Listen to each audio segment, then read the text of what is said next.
Hello, welcome back to the Will Taylor Chest channel. This is the fourth ever Will Taylor Chest video. It's been a long time coming. First and foremost, I have to beg for your forgiveness for it being like 2 months since I last posted on here. I've been deeply entrenched in the final year of my degree. Recently got some pretty sick exam results, happy about that. But also the chest channel has been taking up an immense amount of time and various sneaky business ventures alongside that. So this channel has very much fallen by the wayside, at least for the moment, but rejoice, for we are back today. So what is the plan for today? Well, my current split at the moment is something known as a full split. I don't know how common that terminology is, but PHUL, there's no way I'm gonna edit this to have like PHUL appear. This is a low editing budget right now. Maybe in the future if this channel absolutely blows up, I mean it should, I'm posting on here, what, at least 6 times a year. Maybe I'll start doing explainers and having like a, having some graphics here. But PHUL stands for Power Hypertrophy Upper Lower. So it's a 4-cycle split. So we've got upper, lower, with the first 2 being power bias and the second 2 being hypertrophy bias. So you can absolutely run this kind of thing as a 4-day-a-week split. Maybe you do, I don't know, Monday, Wednesday,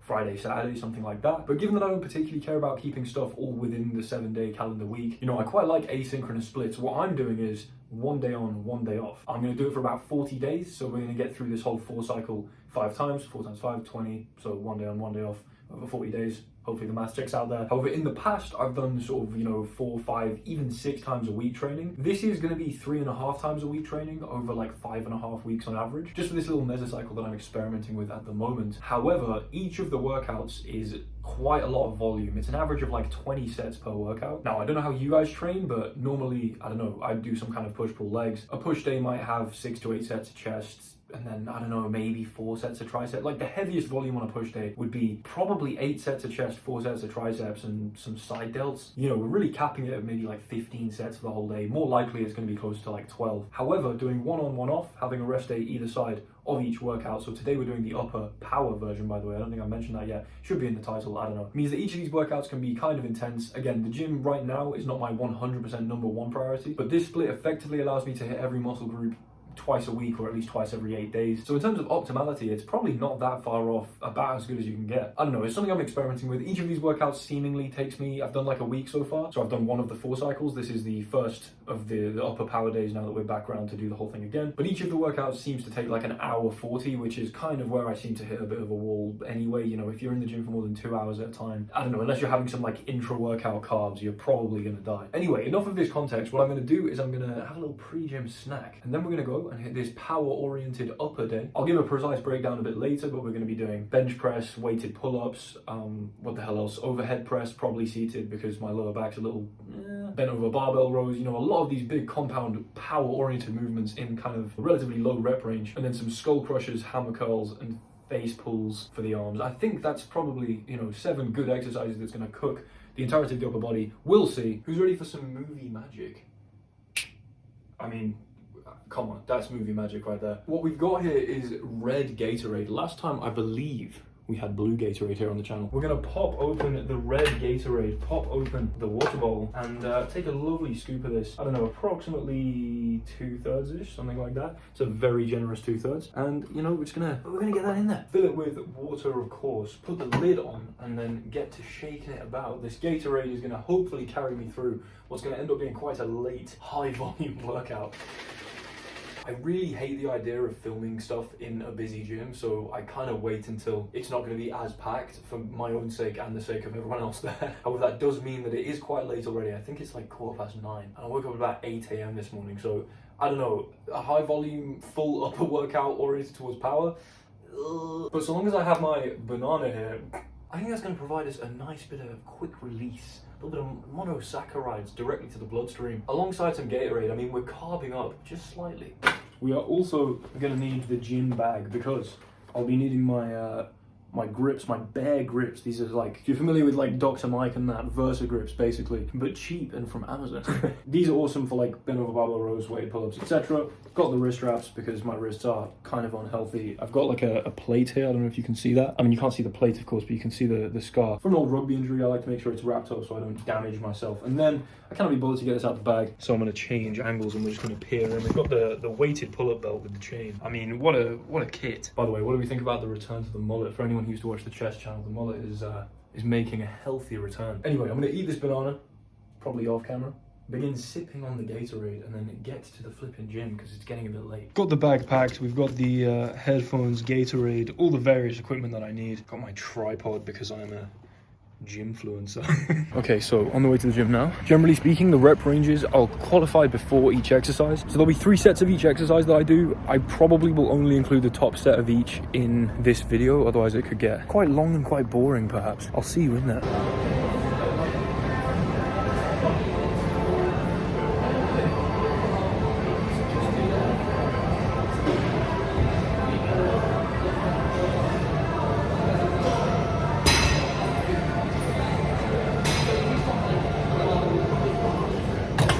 Alright, so that was pretty good. I'm trying to keep my bench super controlled. I think it's getting there. I think there's still a little bit too much sort of leg drivey shenanigans going on, but I feel like it's an improvement from a couple months ago. So the bench is going to be in a 4 to 6 range, so with the weighted pull-ups, then 5 to 7 range for the overhead press and the bent over barbell row, and then 8 to 12 for skull crushers, hammer curls, face pulls. So I'm going to do 2 more sets of bench now, and then I'll be cutting to the top set of weighted pull-ups. Just did the second set, got 105 again. I haven't been benching so much because I do have some problems with my wrist, as I've mentioned. If I'm being completely honest, I probably shouldn't be benching at all. However, I think it's manageable if I strap up and don't do it too regularly. Cut to me in 6 months with a broken wrist.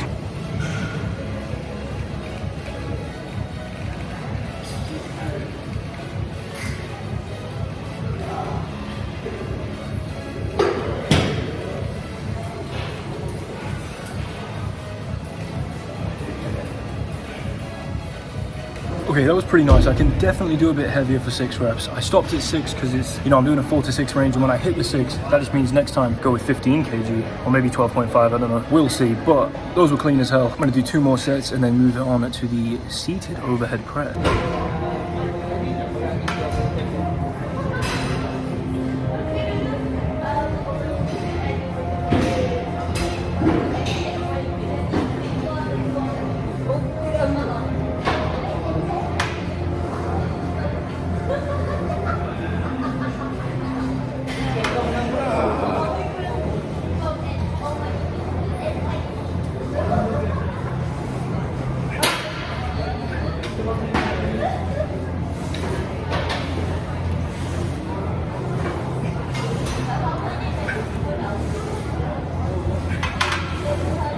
$50 for 7, not too shabby. I did 40 for 7 last week. I'm very new to this movement, so I've really got no idea what I'm doing here. In terms of weight, at least, probably I could go, given that the rep range was 5 to 7, and that 50 for 7 was relatively easy. I think next week I'll go up to 55 and see where that lands within the kind of 5 to 7 rep range. But I'll do 2 more sets of this, and then on to the last kind of heavy movement, bent over barbell rows.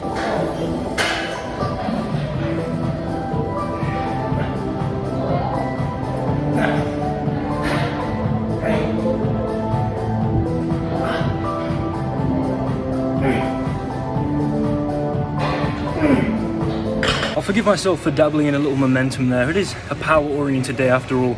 I'm also on my 4th compound barbell movement and it's nearing like 11 p.m.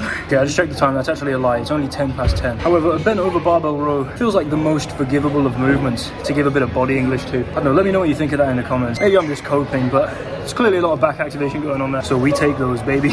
2 more sets of this and then it is not easy work, but skull crushers, hammer curls, face pulls, triceps, biceps, rear delts. Those don't really accrue much major systemic fatigue. So 2 more sets of this and then I probably won't pass out for the rest of the workout.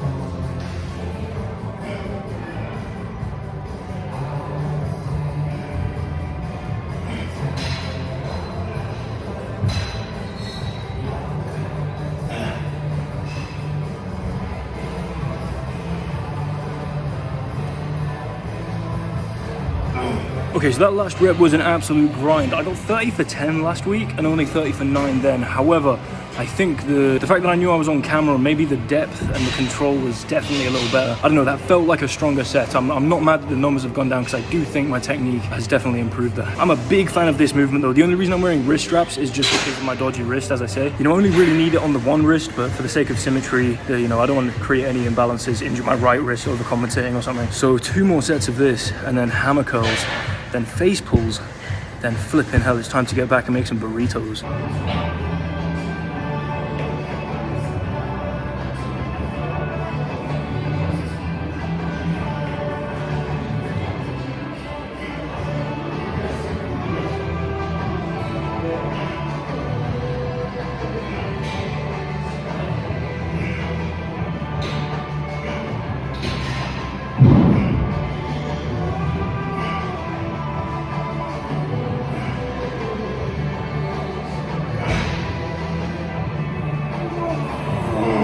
Okay, I mean, that angle and lighting was horrible, but 18 for 8 on the hammer curls. I've never really done hammer curls before, but again with this flipping wrist, if I supinate my hand, supinate? I think it's supinate. I think it's supinate, pronate, but if it's the wrong way around, probably should correct me in the comments actually. But rotating the wrist out under tension, this is precisely where I get a little bit of, by a little bit I mean extreme wrist pain. So hammer curls, never really been a major fan of them, but having big forearms are cool. Kind of thing they're supposed to slightly bias forearms, I don't really know. Something brachialis, something, I don't know what I'm talking about. However, definitely an interesting alternative to a normal bicep dumbbell curl. And they do seem to mess up my biceps and not cause me any pain, so pretty good stuff. 2 more sets of this, and finish on face pulls.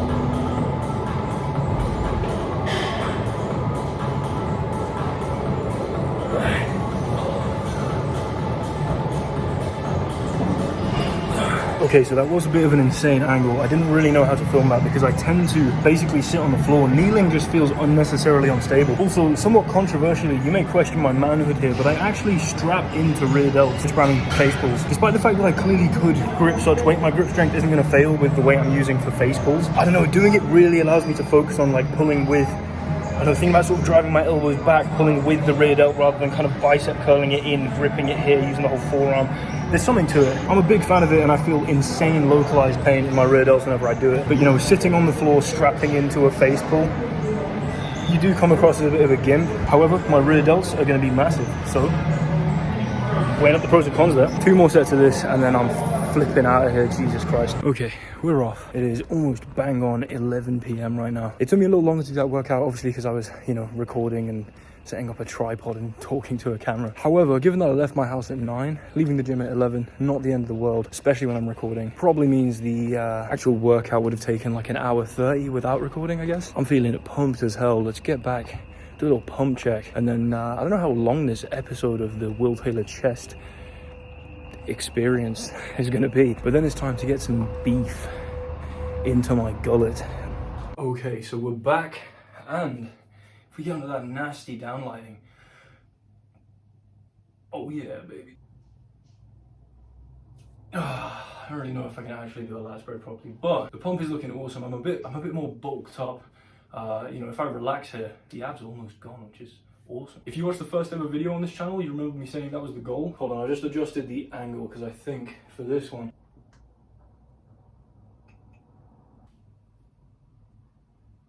okay, that is frankly enough posing about. What I'm going to do is, do I have a shower or eat first? I'm going to have a shower because I'm sweaty as hell. So I'm going to cut to post-shower where we will prepare, well, it's kind of already prepared actually, but we'll prepare the midnight snack, the post-gym protein intake. I am now clean. I am ready to cook. And by cook, I mean take advantage of my past self's cooking because, and my fridge is right here, so I don't even have to move. I got a bowl of meat, baby. So what we've got here is a whole lot of minced beef with peppers and some like dolmio. It's like a tomato sauce. I've already had a portion of this. I think I made it, I don't know, like 5 hours ago or something. There's probably like 600 grams of beef here. Now I'm just gonna eat this with a fork. I am joking, of course. We're gonna get slightly more inventive than that. But first, we used to have this chopping board here on this channel. Now we still have the chopping board. If I need multiple chopping boards, I will certainly make use of this wonderful wooden chopping board. But an exceedingly kind and talented subscriber, Mr. Edmund B. Damn it, I don't know what the B stands for. Edmund, I know you're watching this, let me know in the comments, unless you don't want people to know that. Either way, EB Woodwork, you'll see him in the comments, has taken my love for chess and my love for wooden chopping boards and created this absolute masterpiece. So this is the new chopping board. I mean, it's legitimately fantastic. Look how well made this is. Like the chamfers on the edge here, all symmetrical.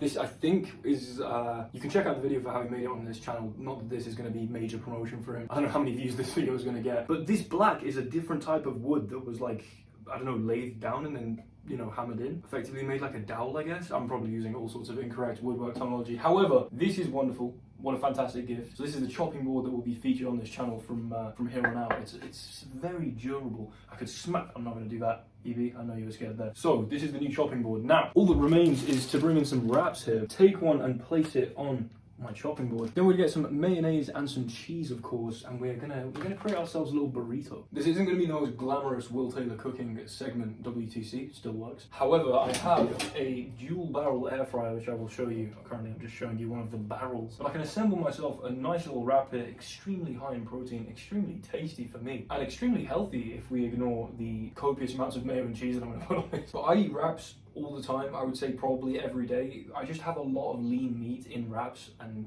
I don't know, diet seems to be working for me. I feel good, I seem to be putting on muscle at a decent rate, and I personally find it extremely tasty. Anyway, let me time lapse the creation of this.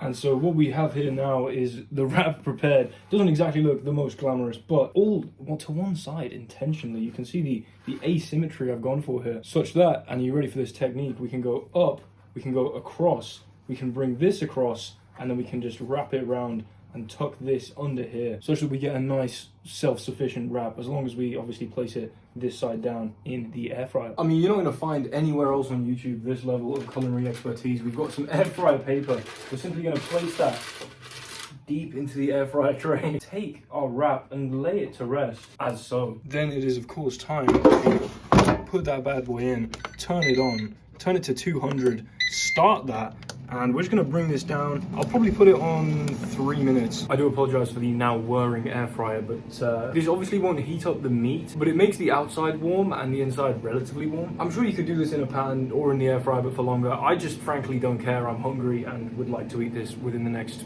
2 minutes and 16 seconds. So once this is done, I will do the exact same with another wrap, two wraps there, probably 250 grams of lean beef mince across both of them, maybe 200. There's gonna be something like 125 grams in each. A nice healthy dose of protein, of course. And we're eating it at midnight, which is optimal for going to sleep at 10 past midnight. Or not, it might not be, it might actually be a terrible idea. I do have a bad habit of eating quite late. I should probably prioritize my sleep quality a little more than eating immediately before I try and go to sleep. However, it's a problem for the future. I seem to get enough rest. I don't feel particularly underslept, and for now, while I'm making these videos kind of late in the evening, I don't want to come back and then not eat. I'm hungry as hell, and I want to just let my muscles atrophy away in my sleep. So I'm going to cut to the finished product and then probably just outro the video, eat, and then fall asleep. Okay, so in the minute and a half between saying I was going to show you the finished product and then the product being finished, I forgot that I'd said that, ate the entire thing, and have just remembered that I probably should have enjoyed it. So, I mean, it's not exactly hard to imagine what it would have looked like. It would have been slightly browned on the outside version of what you just saw. I could show the other one.